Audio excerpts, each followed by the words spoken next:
जय श्रीमन नाइन, welcome back to the channel the Harshita general. तो यहाँ पे मैं शाम की चाय बना रही हूँ लैब से आने के बाद में, और शाम को अलग ही क्रेविंग होती है, एक तो चाय की भी और कुछ ना कुछ स्नैक हो जाए। तो सबसे पहले मैंने चाय बनने के लिए रखी और फिर उसके बाद में मैंने तैयार किया मसाला ब्रेड।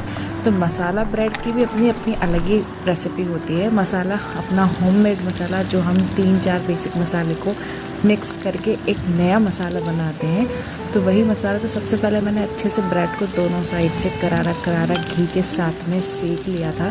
फिर इसके ऊपर से मैंने अपना वही मैजिक मसाला डाला, जिसको खाने के बाद बहुत ही मन अच्छा हो जाता है। बेसिकली जो शाम की जो इवनिंग की क्रेविंग होती है ना, वो आराम से ख़त्म हो जाती है और आपको कोई ज़्यादा दिक्कत भी नहीं होती है, बहुत जल्दी झटपट बन भी जाता है। तो बस वही मैंने बनाया। इन साथ में मैं अपनी सारी चीज़ें अपडेट अपनी मम्मी को बता रही थी कि मैंने आज क्या क्या किया। और सबसे पहले तो यही खा के रिलैक्स फील किया, और फिर शाम को मुझे क्या बनाना है वो सारी मैंने चीज़ें तैयार करी।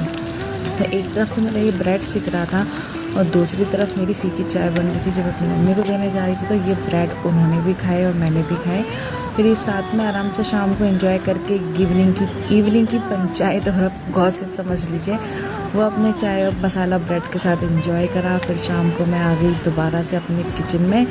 ये थी मीठी अदरक चाय। फिर मैं आ गई दोबारा से अपने किचन में, जहाँ मैंने बनाए थे आलू के पराठे अपने लिए और मम्मी के लिए विद आमची आम रस। लेकिन मैंने लौकी की सब्ज़ी और रोटी भी बनाई, क्योंकि लौकी मुझे बिल्कुल अच्छी नहीं लगती, तो मैंने इसीलिए लौकी खिलाई अपने पापा को। और आलू के पराठे और आमची आम रस मैंने खाया। तो आम रस उन्होंने भी खाया, बट लौकी और रोटी के साथ। तो यहाँ मैं आलू के पराठे की स्टफिंग तैयार कर रही थी, जिसमें सौंफ, जीरा, बेसिक मसाले, हींग, जीरा और अपने लाल मिर्च, गरम मसाला, आमचूर सब मैंने डाला, धनिया पत्ती। और क्योंकि हम प्याज नहीं खाते तो प्याज मैंने स्किप करी है, और वैसे बहुत लोग खाते हैं। तो फिर मैंने अच्छे से स्टफिंग को रेडी कर लिया था। फिर स्टफिंग को रेडी करने के बाद सबसे पहले मैंने रोटी और लौकी की सब्ज़ी तैयार करके अपने पापा को दी, उनकी थाली, जिसमें मैंने 2 आम के स्लाइसेस भी उनको दिए थे, एंड साथ में आम रस भी दिया था। ये लौकी की सब्ज़ी और बहुत ही सिंपल एंड टेम्पटिंग सी थाली थी उनकी। और फिर मैं यहाँ पे गर्मा गर्म करारे आलू के पराठे सेक रही थी, और फिर आलू के पराठों के साथ में, और क्योंकि मैं तो अचार भी नहीं खाती, तो मैंने तो सिर्फ अपना 2 ही ऑप्शन रखा था, एक आमची आम रस और एक अपना करारा आलू का पराठा।